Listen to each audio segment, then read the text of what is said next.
Welcome in. This is your Open Championship live chat. That's right. The next hour is your time. Whatever the world you want to talk about, throw it in the chat. Hit the like button while you're there. Questions, comments, concerns, ownership, fades, whatever. The time is yours. It's brought to you by Jock Market. There's going to be an 8:15 p.m. Eastern time power hour tonight, Wednesday night. All things Jock Market, probably the biggest market we will ever see, or not ever see, but up to this point, and we're giving away a ton of money. It's going to be great. Join us for that. I'm going to jump right into these. Let's not waste any more time, because when Jay-Z himself steps into the chat, you take the question first. And Jay-Z wants to know if Zander and a total fade of Zander is overzealous. Probably, Jay. The thing about Zander in this situation is, yes, he's going to be popular. Is he going to be more popular than Jon Rahm? I don't think so at the moment. I reran the ownership. And again, everything you see, this is my site. It's RickRunGood.com. Everything you see, go sign up. You won't regret it. I now, this morning, reran the ownership numbers, and I have Xander Schauffele coming in at 15%, which there's really, if he's not breaking into the 20s, there's really no reason to fade him anymore. So I do think it might be a little bit overzealous. And then he has got to know what to do with J Money, Jason Day. I'm probably a bit more optimistic on Jason Day this week. I think experience is not, it's not the end-all be-all, but I like that he has it. He's playing better. The short game, which is usually his best part, that's coming around. I think he's going to tap into it. I think he's going to play well. Clark says, Rick, I don't know if you saw this, but Morikawa told Danny Rappaport, I did see this, that he's been struggling to hit his irons off the firm turf. I was wondering if you think that changes your view on him. The short answer is no. I mean, he's great. There was a line after that he was like, I'll figure it out, or like, I'm getting better at it. It's just a little, like, it wasn't, I did not think it was that big of a deal. And even if he loses, I don't even know how we would quantify this, a tenth of a stroke per round off of his baseline, he's still by far head and shoulders the best iron player on planet Earth. So I'm not nearly as concerned about it. I'm not normally a snob about these things, but hearing British Open literally sends me into a nervous breakdown. I tend to agree with you, but you should probably not be having a nervous breakdown over British Open. Yeah, like, I get it. You probably won't hear me say it. You'll see it listed as like the name of this, because that's what people type in when they search for DFS and betting and stuff like that. So it'll be for SEO, it'll be there, but I doubt you'll hear me say British Open. If you had to pick what American in the field this week is Ben Curtis in 03, I'm thinking it's Troy Merritt, 500-1. Good form lately. Oh boy. I'm not sure there's going to be a Ben Curtis, but let's go down here. There's first name that popped up to me, John Catlin. I don't know what his odds are, but he wins worldwide. He's an American who plays primarily on the European tour. They don't play always true link style courses, but listen, it's he's 6,600 on DraftKings. I don't know what his outright number is. That's the first name that popped off to me. Could Keith Mitchell do it? Keith Mitchell, winning at Honda, hard conditions, tough grind of a 4 days. We've seen him tap into ceilings at times. Those would be the first two names that pop into my brain, although I doubt we're getting a 500-1 winner this week. Clay says, love the content. Thank you. I'm in a 9-man, $75,000 budget, single entry home league with DK pricing, about 50 guys or so. What is the best strategy in your opinion? Oh boy. Yikes. So you get 3 more guys and you get $25,000 more in pricing. So 8, 16, 24, you get like 3 more $8,000 guys if you wanted to go that way. 50 guys, you probably don't need to be too chalky, or excuse me, you don't need to worry about being too chalky. I would probably go extreme stars and scrubs. right? So that would be like a Sam Burns, Lucas Herbert, maybe Alex Noren. And then you can probably have the 6 best players in the field, or the 6 players that you want. That's the way that I would probably go. Hey, Rick, hope you're well. Thank you. You as well. Curious of what, if any, weather impact will have on the lineups as of recording this. So right now, I just checked it a little bit ago. It looked like we were going to get 18 to 23 mile an hour winds, at least for Thursday. Now, the caveat is this stuff changes so quickly. You know, the southern coast there in England, I mean, weather, you snap your fingers and it's like a different season. So I'm optimistic that it doesn't look like it's going to be wet. It just looks like it's going to be windy, and I'm probably not going to try to guess which one will be right, but I would not blame you for making some lineups with all early guys, all late guys, or maybe all guys from like a 90-minute window, just in case weather does play a factor. But I don't think it's a true identifying feature at this point so far. One and done, says Lucas, trying to decide between Usti, Rory, Morikawa, Hatton. Any preference? Would you specifically save one of them for WGC? So I saved Morikawa. I'm in a similar-ish situation for you. You should probably save Rory, assuming you are going to the Tour Championship for East Lake, although you also have to consider, are you playing with a staggered start? If you are, the secret is Harris English. Yeah, he's the guy that I've been saving because now he's second in the FedEx Cup points. If he can just hang in that top, I don't know, 5 by the time we get to East Lake, is that asking too much? He's going to have a significant leg up if you're using starting strokes. I would probably run out Usti here, Morikawa at WGC, Rory as in ideally East Lake. Yeah, thoughts on McIntyre. So we can look at Robert McIntyre a little bit here. He is a kind of one of these raw Europe. I think his talent is raw, and he is capable of popping up. I think that he is more volatile than many of his peers, but I like him. Hey, dude, says Aiden. Hey, how many players would you recommend having in your pool of 150 lineups? Also, using the tools on your website, what would you recommend setting the max player exposure at? So a lot of this is really personal choice. You know, the max exposure is going to be determined by how risk reward you want to be, right? So if you want to get into a situation where you want to have a small core of golfers, you're going to be much more riskier than others. If you want to have a larger core, obviously it's more likely that you get something headed in the right direction, but who knows if that's actually going to pan out for you. So I like to keep a small core. And then I probably put my max ownership at like 40%, but that's just me. There's probably no right answers. Tim says, far best stats database in golf. Oh, thank you.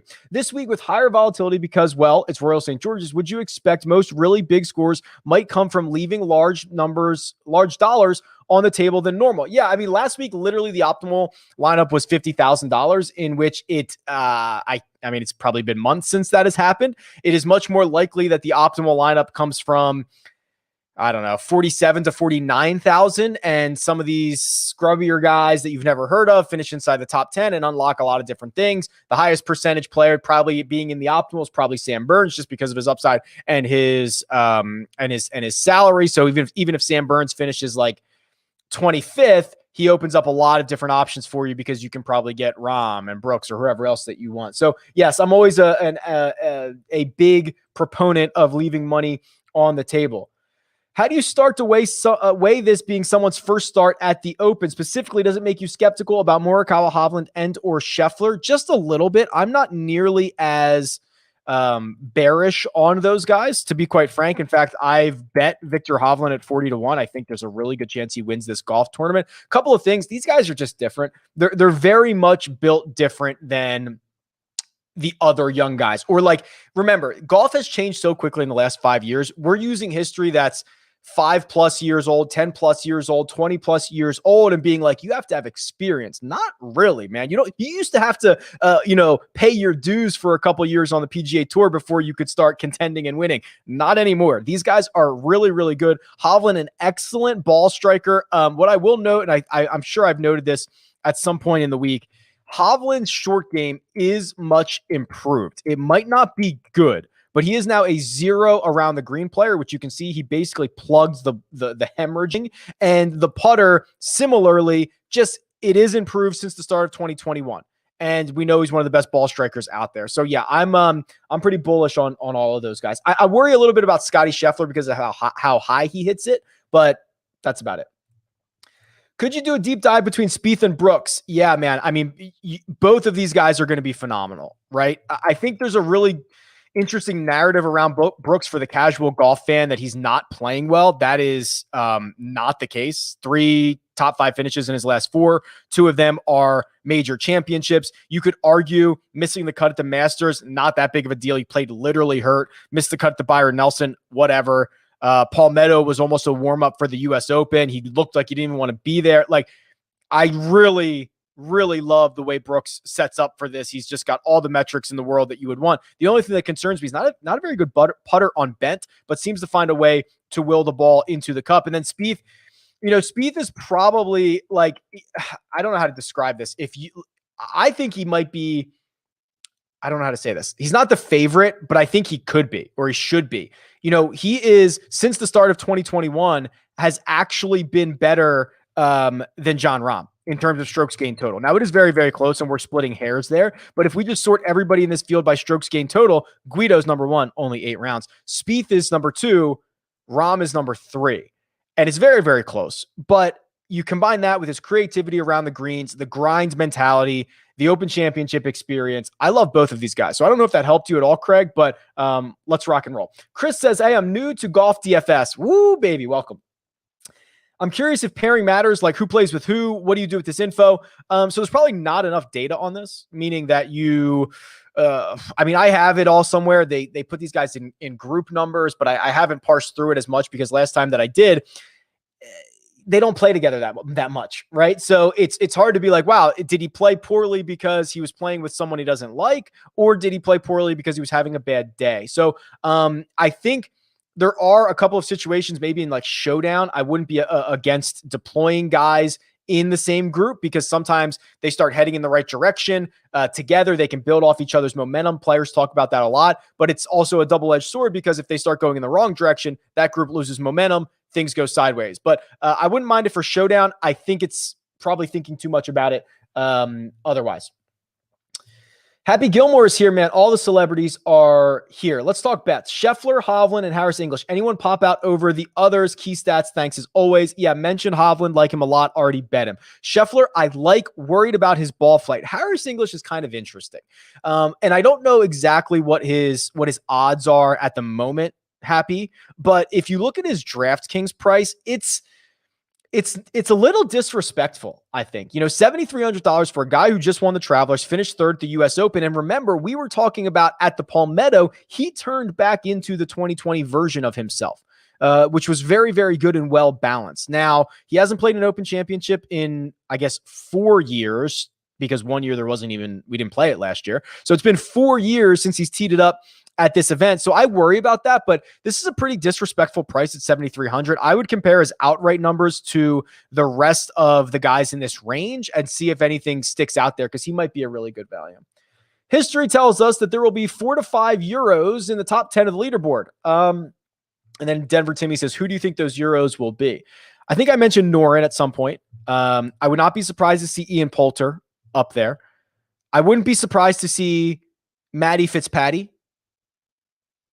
Did you guys hear that? Somebody emailed me and said, can you call him Matty Fitzpatrick for me? So there you go. Matty Fitzpatrick, $7,900 on DraftKings. I would not be shocked at all, right? Just missed lost in a playoff last week, the Scottish Open. He's playing well, has good Open Championship history. A little bit further down the board, I still think we don't know much about Garrick Higo. I'm sure that might not be the true European that you're looking for. He's South African.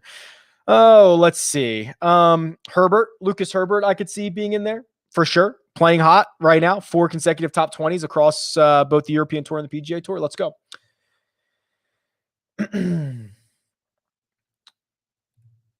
TJ wants to know, do you think it's okay to have all of Burns English Burger, interesting, in the same single entry lineup? if I'm getting different in another spot. Yeah, that's fine. So I think that's the argument. There is a really good argument to be made that those three golfers are the most mispriced golfers here. Berger has plenty of winning upside. We know I already talked about English, already talked about Sam Burns. The other guy that you could argue is pretty mispriced is Jordan Spieth because he's 9,700. And there's a lot of guys that frankly have not been better than him and do not have better Open Championship history who are more expensive. So there's a case to be made that the three that you list, TJ, are the three misowned guys now, or the mispriced guys. Now they're going to be very, very popular. So the fact that you need to get different in other spots is certainly half the battle. So yes, I think that's fine. And it gives you like a really optimal build to start. And then you can kind of work your way from there. Ryan says, let's get that money, Rick. I agree. Let's get that money. How much weight should I put on the fact that the last two times the Open was played at Royal St. George's, Sergio Garcia has been inside the top 10?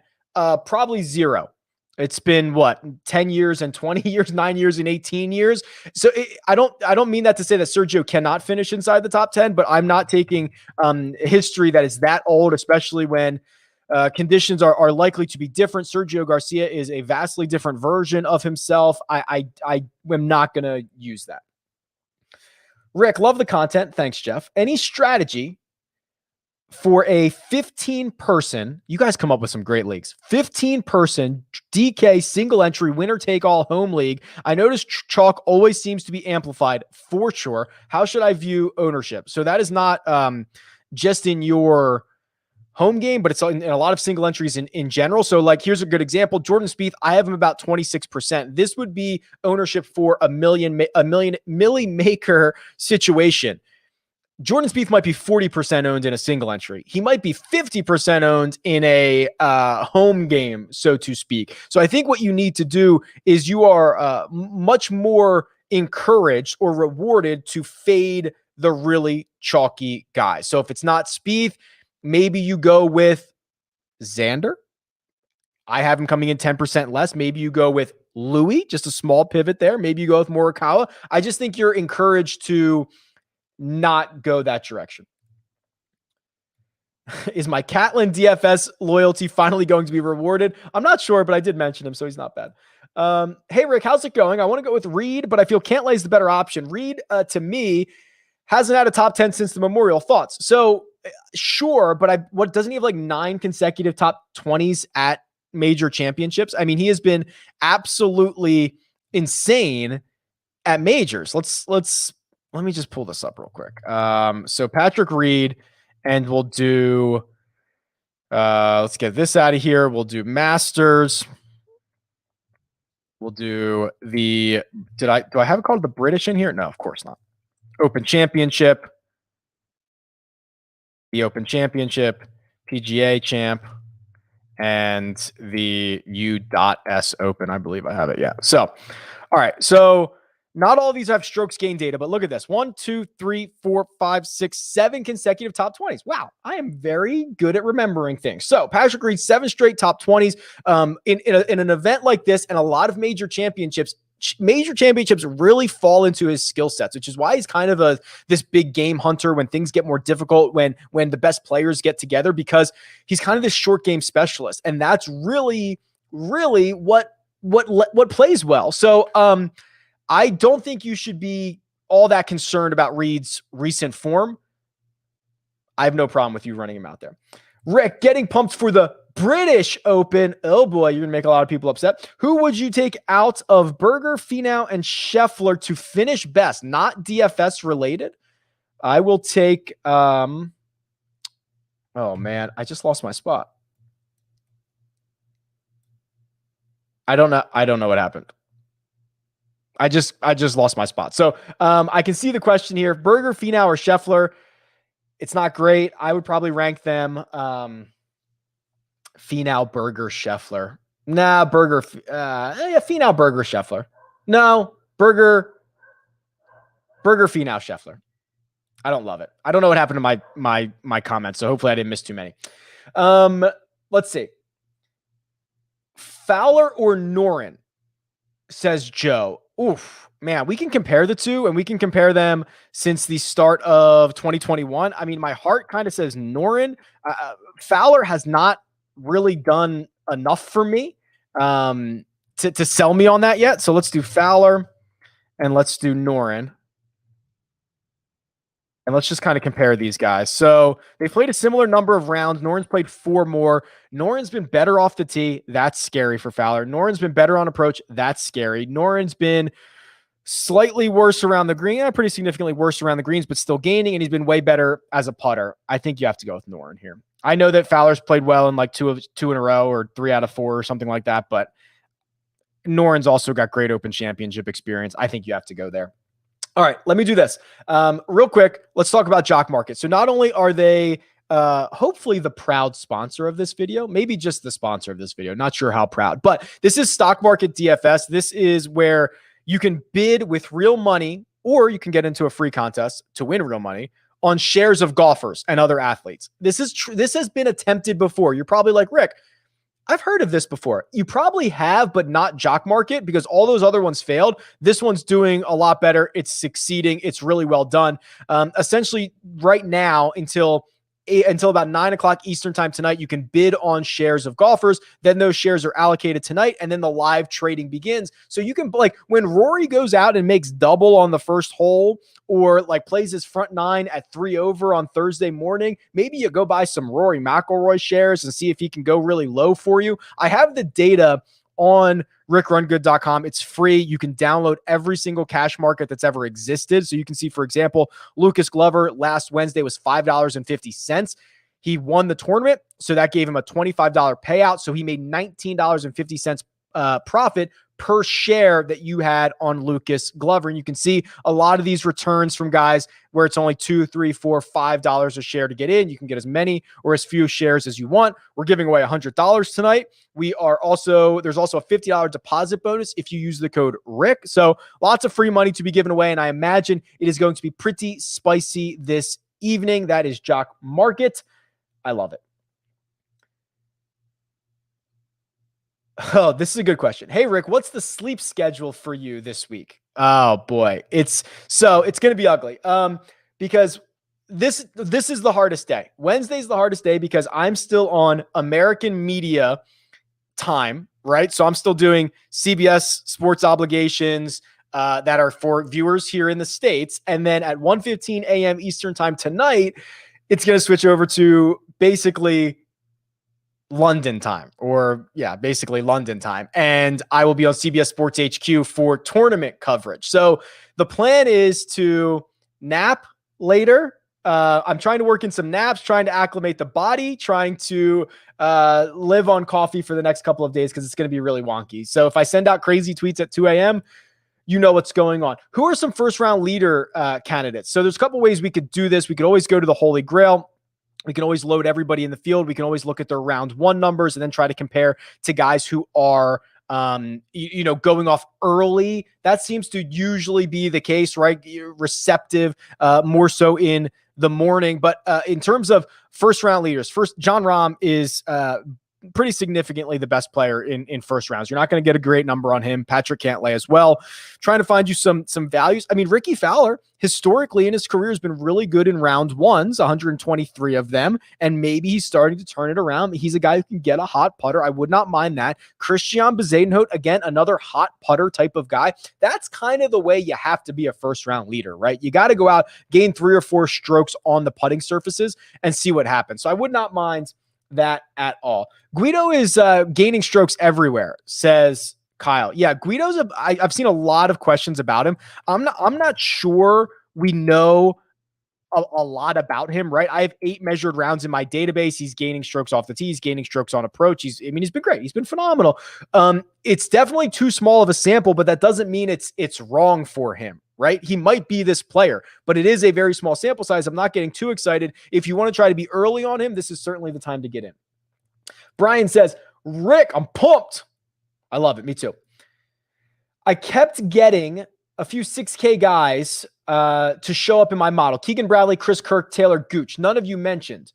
What are your take on those? So I imagine your model that you're running, Kevin, is pretty significantly ball striking based, I would assume, because you're talking about guys who are usually good approach players. I think that's fine. I'm actually a bit partial to Taylor Gooch. He's a guy that is definitely underrated and undervalued. Peers love him. Doesn't get as much love around here I'm big fan of Taylor Gooch.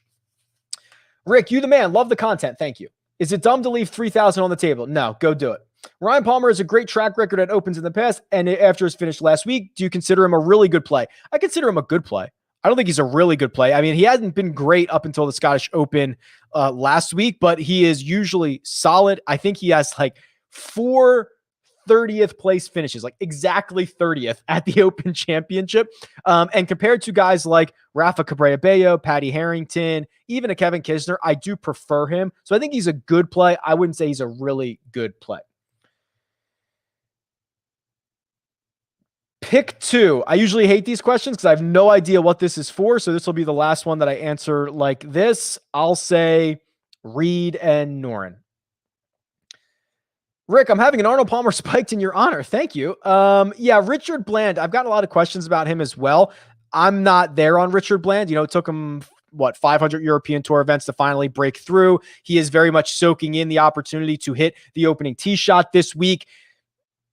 I do not want to speak for any player in the field, but feels more like this is a final destination, an opportunity to have this great experience as much as it is it's not a mile marker, right? He's not just going to keep flying.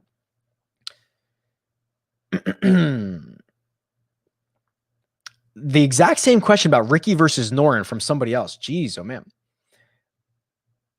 How are you able to determine ownership percentage? Does DFS sites leak that? No, don't go spreading that rumor or anything. No. So over the years, a lot of people have been able to try to project ownership, and it's getting better and it's getting more efficient, obviously. And this is my take on what I think it's going to be. It's not going to be this. And this is certainly, I'm only listing one number. It's going to be contest dependent. This for the projected ownerships I put out are for essentially like a millionaire maker, something with 150 max entries. And basically, the popularity of some golfers, kind of the natural builds that people are going to make. And you start assigning numbers to people. I think it's going to be really tough for Glover this week. The win last week snaps a streak of over 10 years, and then he's got to make the quick turnaround trip across seas. I would be a little bit worried about that. Man, as much as I love Hovland, the question is Cantlay or Hovland straight up. It still might be Cantlay. Outside of that 5 rounds, or excuse me, 6 events, I think it was, where he struggled with the putter, he has been dominant. I think that's a good enough word, because he won at the Memorial. He won before that. And outside of this stretch right here, in which he lost 6 straight events with the putter, he's been phenomenal. So I still think it has to be Cantlay. Saved a lot of studs for one and done. Who is the play this week? JT, Rahm, Zander, Brooks, or Rory? Depends a little bit on your positioning. Zander. What time are you getting up to watch? I'm probably not going to sleep. So here it starts at like 10:30 or something like that. So then, TJ, what does your sleep schedule look like? Yeah. Lots of naps and not much sleep. What do you think of Hatton over Bryson? Yeah. So this is kind of interesting. Bryson is an enigma, and I think he's going to be very hard to figure out for this week, especially because he is by design very, very volatile. I'm concerned about kind of this number right here. From 50 to 125 yards, he's 199th on tour. From 100 to 125, he's 118. I think that when you're just a little bit off at Royal St. George's, you rack up strokes very, very quickly. So I'm concerned about that. Can we do a matchup between Sink and Richard Bland? Sure. So the head-to-head matchup tool, I'm not even sure this is going to work. I don't even know if I have any rounds on Bland. I might not have Bland in the database. Oh, maybe I do. This can't be that many rounds. It might be 1 round or 2 rounds. I would not trust whatever this says. Yeah, this is 2 rounds, I think, for Richard Bland. So I don't have enough data to run that one for you. Yeah, Bezaden Hote gets the ball in the cup kind of a lot of different ways. One of them is just short game, magic beans, putting style stuff. This should be one of the better spots for him. Very well seasoned on the European Tour. If you had to go 100% on a player and 150 max, would it be Herbert, Morikawa, Berger, or Burns? God, this is scary. I think the answer has to be Burns, right? I mean, because if you're going to go all in on a guy, it has to be a guy that is of incredible value to you, in which Sam Burns, on paper, is.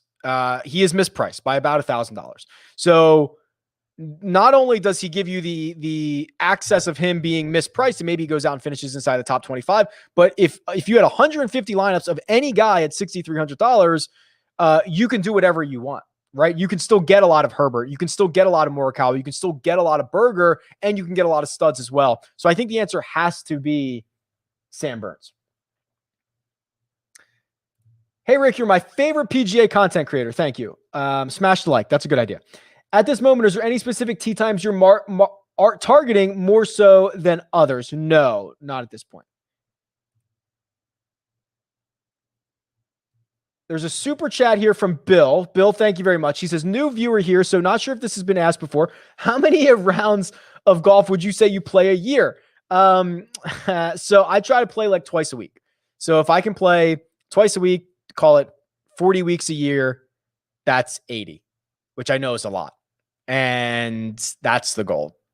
But I live in a place where I can play year round and I can love it. So yeah, that's what I play. Thank you very much for the super chat. I will not be playing this week.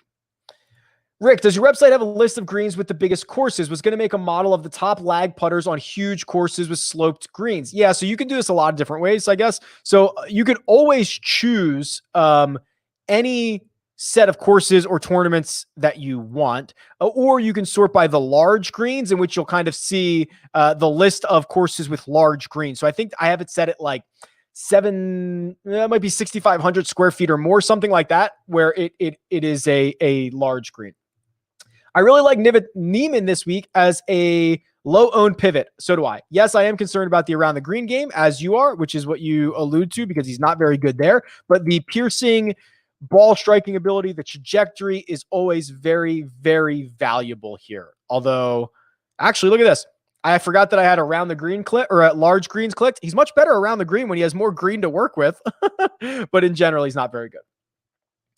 Hoffman getting slept on at a low price? Probably. Would you fade all players projected to be above 20% owned this week? No. Let me see who that would be. So that would be, as of right now, that's just for me, Spieth and Rahm.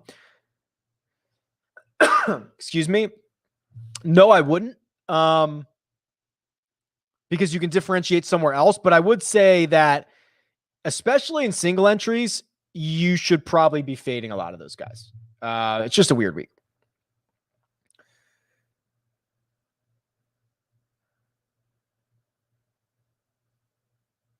Can you give your 6K guys for when they win or top five?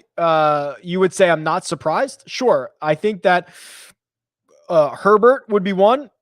Palmer would be another. Burns would be another. That's probably it. That's probably the list. I like to think when Rick looks to his left, he's looking to see what Mina has to say. It's true, but that would actually be left and down. She's on Slack right here. So if I'm looking left and down, I'm probably reading what she's typing me. She hasn't said anything for a while, so I guess I'm good. If I'm looking left, I'm reading the comments because it's on that screen.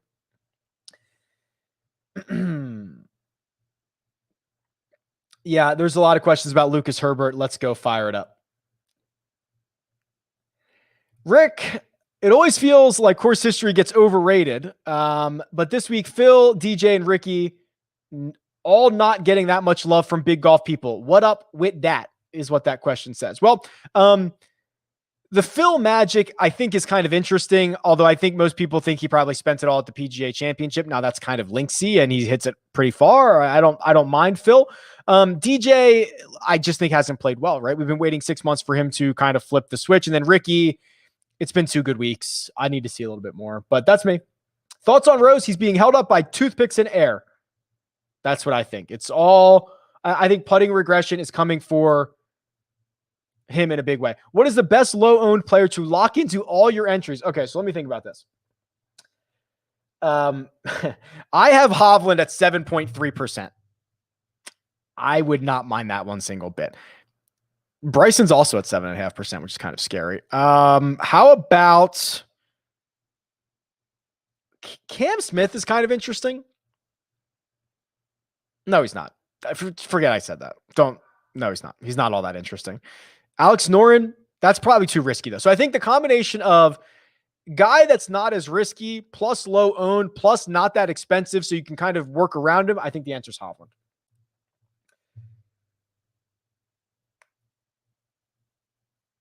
A lot of Palmer questions.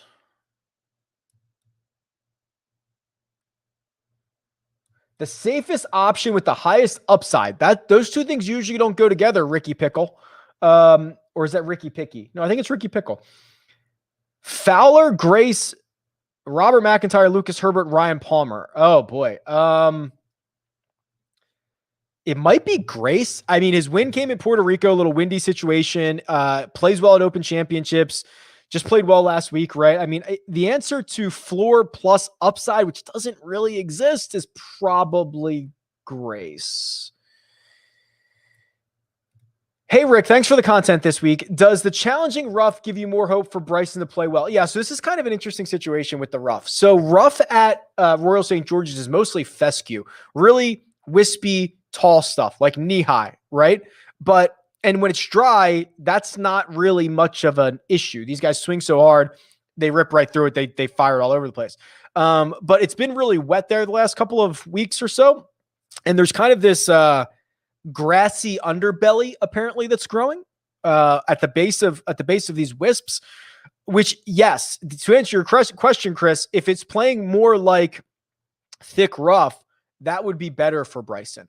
Now it still leaves a lot of concerns around the greens for me, right? Where I think I've said this a bunch of times this week, his proximity from some of these short ranges is like 22 feet on average.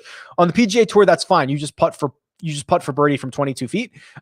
Here at Royal St. George's, it probably rolls off the green and rolls into a pot bunker or rolls you into a really bad situation. So yes, I would be a bit more optimistic with the rough stuff, but I still am really, really worried. Hey, Rick, who would you pick to either win or place the highest that is outside the top 50 in official World Golf rankings? Take price and odds out of it. You guys come up with the wildest stuff. I like Noren and Grace a lot. Yeah, without pulling up the official World Golf rankings, I like those guys too. Mean Mall says, been a subscriber for over a month. Thank you. Appreciate the insight and your music taste. That's non-existent. Thoughts on choosing between Tringale, Bradley, or Glover? That's kind of interesting. Let's just look at that because those are, Tringale, I probably have not talked about all week long, and that is probably a mistake on my part. So Tringale, Glover, or Bradley. Let's look at these guys. And I'm going to try to close the try to close the frame up here to January 1st, 2021. So let's just see here. So yeah, Tringale's been the best player. I like that he is much more well-rounded, right? We know that Keegan and Glover have a flaw, the flat stick. Tringale is much more across the board, a pretty good player. I think I like Tringale a lot. And I know I'm just bringing this up on a Wednesday afternoon, but yeah, that's certainly a good spot.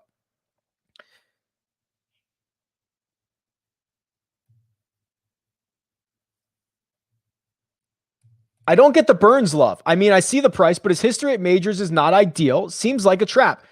It might be a trap, right? And let's be clear. One major he withdrew after like 5 holes with a back injury. And you could argue that's because he was playing poorly and he withdrew, or the back injury made him play poorly.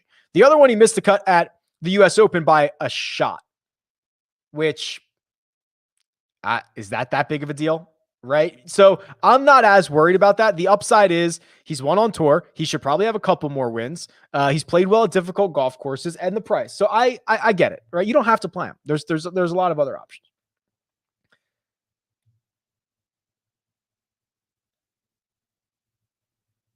Lots of the same questions. So I'm just going to keep rolling. Let's talk about Justin Thomas because there was like 6 of those in a row. So yeah, JT, When he was playing, when we were kind of all in on him at the Players Championship, he was kind of trending in that direction. He was laying the blueprint, which is something he tends to do. I'm not sure I see that same blueprint right now. The fact that over his last 4 measured events on the PGA Tour, he's only gained like in total 3 strokes on approach is a little bit worrisome. And that's something that since his win hasn't been all that good. And that's his weapon. So I tend to think that JT shows us it's coming, and I'm not sure I see it. So I'm like a 4 out of 10 in terms of excitement.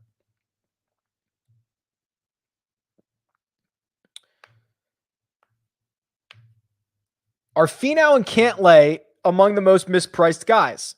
No, but they might be like 6th or 7th on that list. Who projects over 20%? I only have Spieth and Rahm right now. It's probably going to end up being more than that.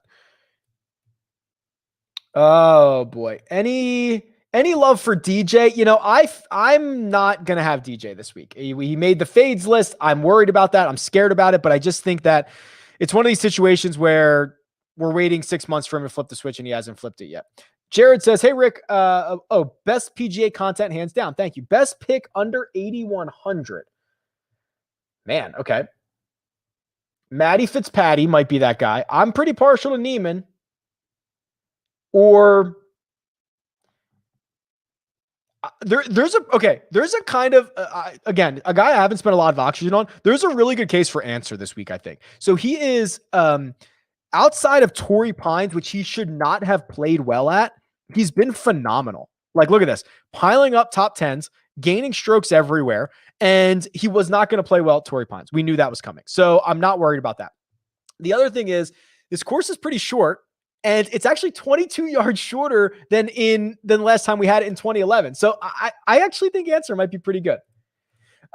Bill says, Bill with another super chat. Thank you very much. Took Brooks this weekend. Got to be honest, I don't like his interviews. He sounds like a tool. Does anyone else on the tour give such defensive answers? Unfortunately, a lot of guys do.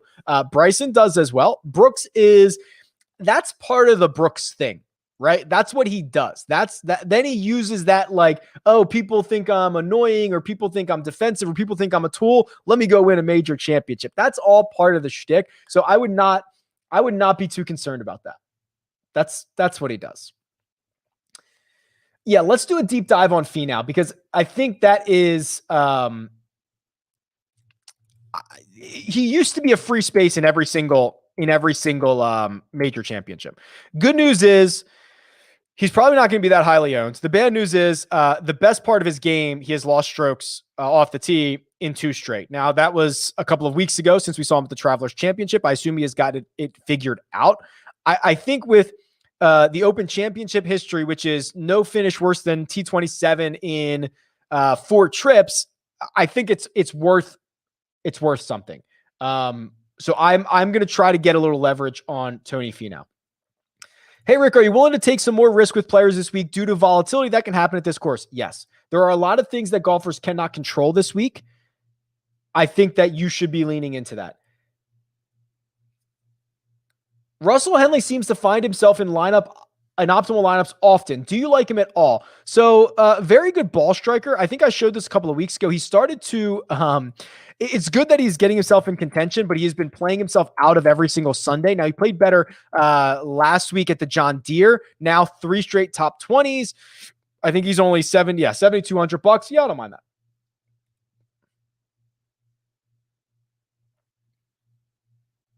Very astute people with the rough questions.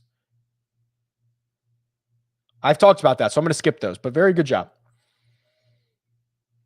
Any amateurs stick out? Yuxin Lin. I think he's playing with he's playing with 2 big boys. Rahm and somebody else would be the amateur that sticks out to me. More likely to finish in the top 10, Morikawa or Reed? Wow, good question. It might be Reed. Morikawa could go sideways here, right? If the putter really leaves him and he loses 7 strokes again or something like that, Reed's built for major championships. He is. Go look at the results. So I think it's got to be Reed.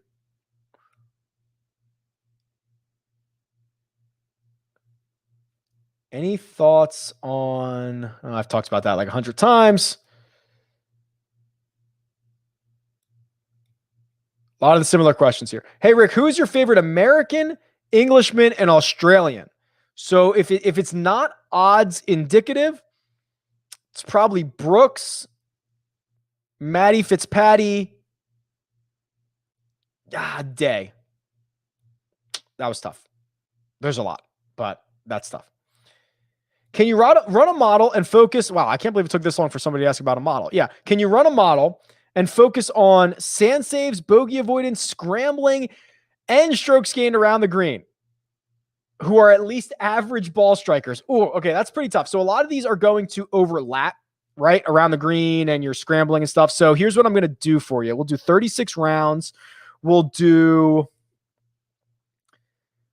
sand saves. So I don't want to put too much on any single one of these. So we'll do sand saves and scrambling, 10 each.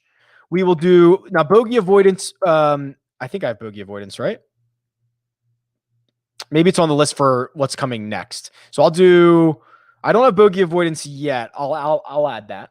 Around the green again, I don't want to do too much there because that's already factored in. So 10 there. So we have 30 on the short game stuff. Let's do 20 on each of them because you were asking to really weigh that. And then who are at least decent ball strikers. So let's do 10 there, 10 there. It leaves us with 20 left. We'll just do 20 on approach and 20 off the tee. And we'll see who these players are. Jordan Spieth, Patrick Reed, Terrell Hatton, Abraham Answer, Patrick Cantlay. There's your top 5. Corey Connors, John Rahm, Keegan Bradley, Harris English, Paul Casey. Those are your next 5. And yeah, that kind of makes sense, right? Short game players who are at least decent ball strikers. Yeah, that's a pretty good list.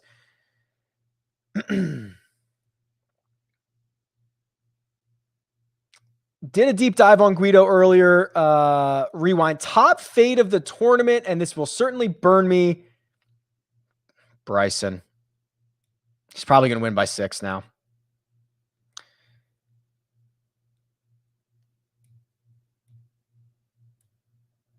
So, okay. Jason Scrivener.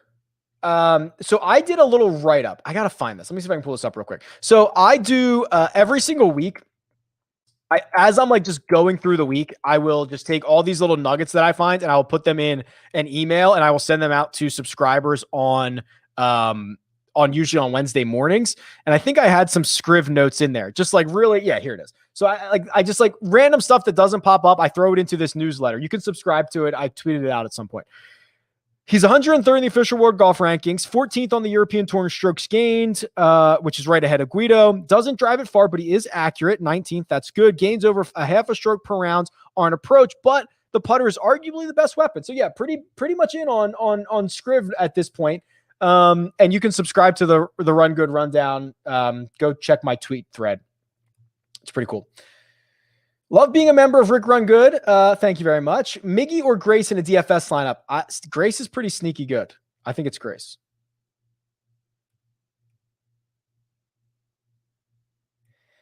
So stats seem to suggest that Bryson is a terrible wind player. I don't know what stats you're using, Brad, but the question is, would you agree? And if so, does that concern you? He hits the ball very high. His game is built for America. His game is built for Augusta National is what his game is built for. So yes, it does concern me.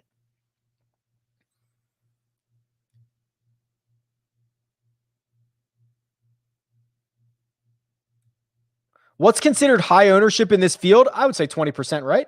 I have 2 guys there right now, and it'll probably be 3 or 4 maybe. But yeah, I think anything over 20%, you got to start really considering it. 15, 14, all good. Best par 3 player. Believe it or not, I can just tell you that.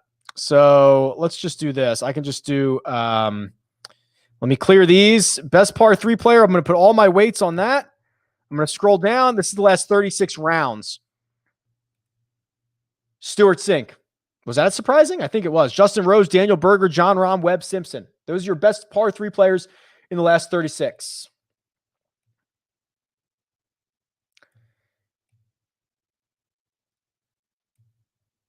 Maybe unpopular, but this might be my favorite open venue. That's probably unpopular because St. Andrews is going to get the nod for most people, but I too really like this.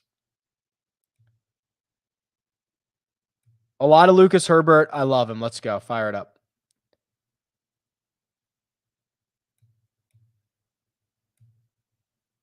We can do a Jason Day. We can do Jason Day here. So, again, I'm cautiously optimistic about Jason Day because he does what I would want him to do. Be a little short gamey, right? Roll the rock better as he has in the last 2 weeks, 2 top 15 finishes. Don't punt it all around the green. He's been pretty good at that recently. And then just try to keep it in play off the tee, which he's been doing. And then the Open Championship experience certainly goes a long way. Sorry, I wasn't showing you my screen. This is Jason Day right here. Talked about English. I argued he might be the most mispriced guy in the field. Maybe second or third most mispriced guy. I'm not generally a big Shane Lowry fan, but hat tip to the guy. He's been great. I mean, the ball striking's been phenomenal, right? And he's been doing it at difficult golf courses. Look at this. 1, 2, 3, 4, 5, 6, 7, 8, 9 consecutive events, gaining strokes on approach. He's piling up good finishes everywhere. Played good at Kiowa, which is probably the closest Linksy course we've played recently here in the States. So yeah, fire it up.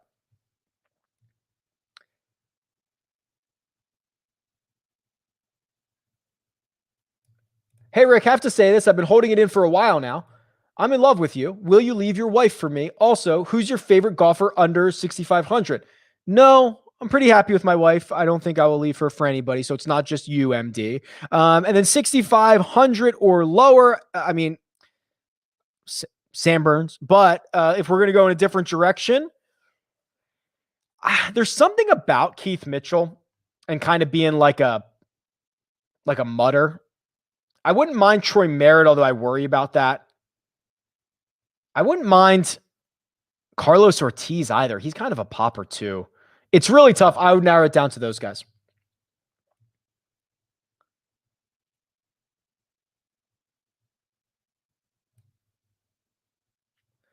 Smash the like button. Thank you, Dan.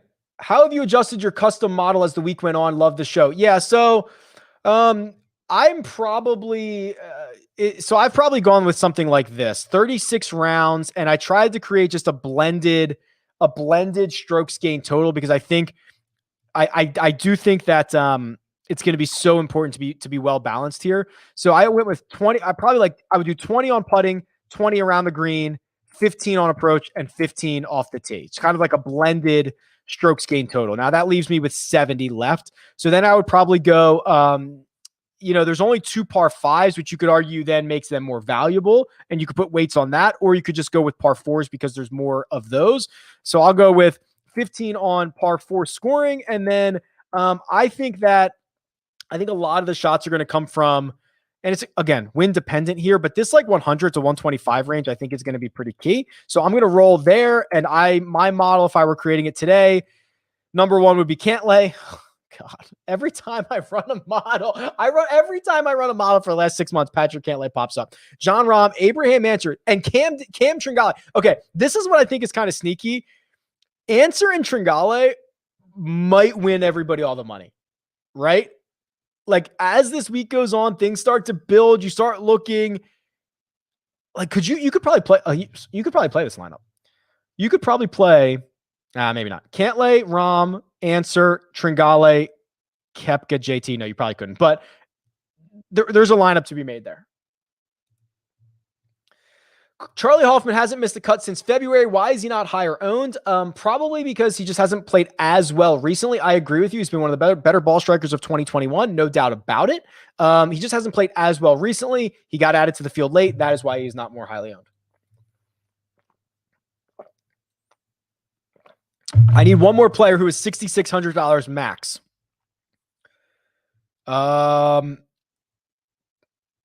Jeez. Catlin? Glover? I don't know. I've talked to a lot of those guys. You'll have to choose which one is you.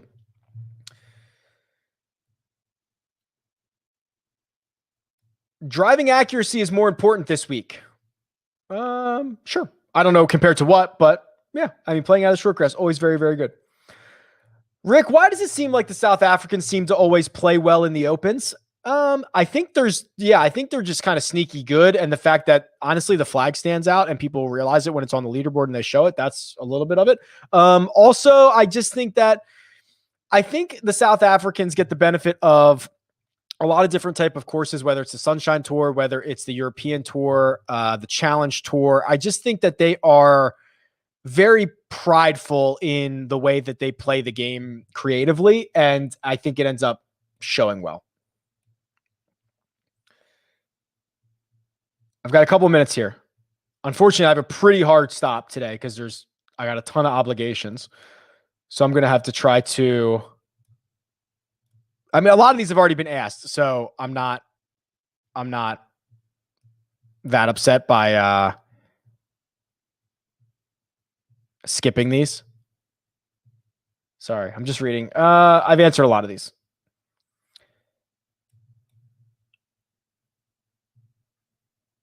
In this style of play, do you like recent form guys and then you didn't finish the question. I tend to always like recent form guys, right?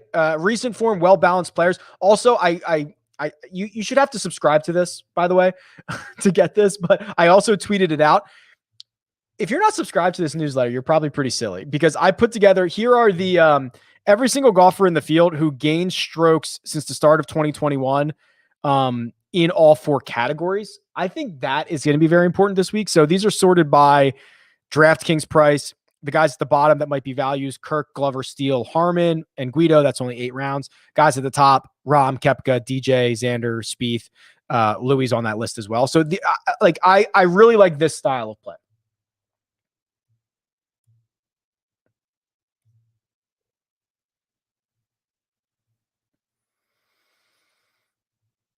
Hey, Rick, do you have a way to filter Brits versus the rest of the field in this tournament? Not easily. You could, I don't know. You could probably select them all in the Holy Grail.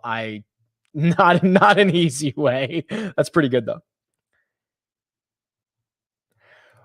Love your show. Keep it up. Thank you. What do you think about a plus 600 bet on the winner not being from US or Europe? Interesting. So you're basically like Canada, Australia. Why am I blanking on places that are not US or Europe? I don't know if I like that. That's so many guys that you have to give up. That's really a lot of guys you have to give up. Is it continental Europe? Sometimes they separate those out. I don't think I like that. How similar to this course is the one played at the Scottish Open last week? Not as much. They used to really try to, Renaissance Club it's fine. You get acclimated to the wind and you get acclimated to the time zone, but they used to really, I think, do a better job of setting it up for what it was going to be like, but no. Where did you get that hat with the loud sign on it? Yeah, so it's from McEwen Golf, MCW or MCEWAN. They make the sickest gear. How are you able to see ownership before lock? It's a huge, giant conspiracy that I have access to this. No, these are my projections. They're all just projections. Over the years, you get better at what you think this is going to be.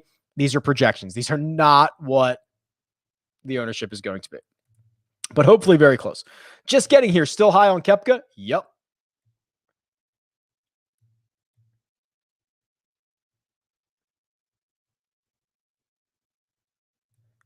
What do you think about match play winners being a good corollary to the Open winner? I'm not sure where you're going here, but Austin Country Club's kind of elevation-y, where you kind of get some awkward lies in the fairway. So is Augusta. So is Kapalua. Who's won all 3 of those? Jordan Spieth.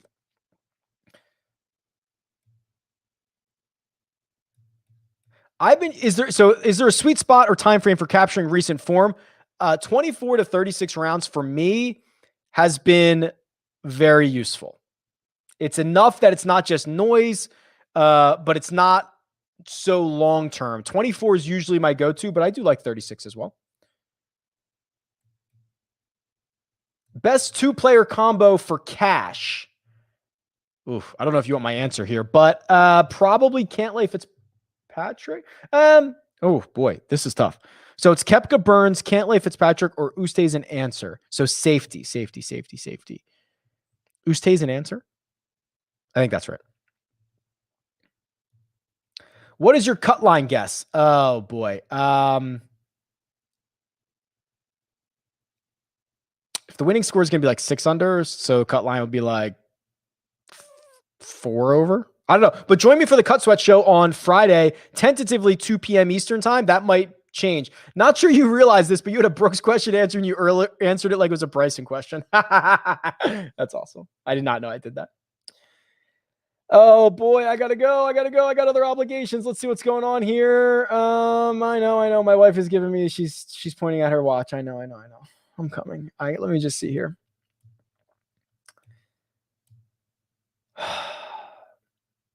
I've answered all these, so I guess I don't feel as bad leaving. All right. Yeah, I think I'm out of questions. I think that's good. All right, listen. Thank you very much. I hope that was very valuable. I've got some things I've got to run to. Hit the like button on your way out. 8:15 p.m. Eastern time tonight is the Jock Market Power Hour. There is a Cut Sweat show on Friday. Go to my Twitter at RickRunGood. Click on the content thread. Everything is there. Subscribe to the newsletter. Sign up for RickRunGood.com. Kiss your children. Hug your parents. Like whatever. Have a great pet your dogs. Goodbye.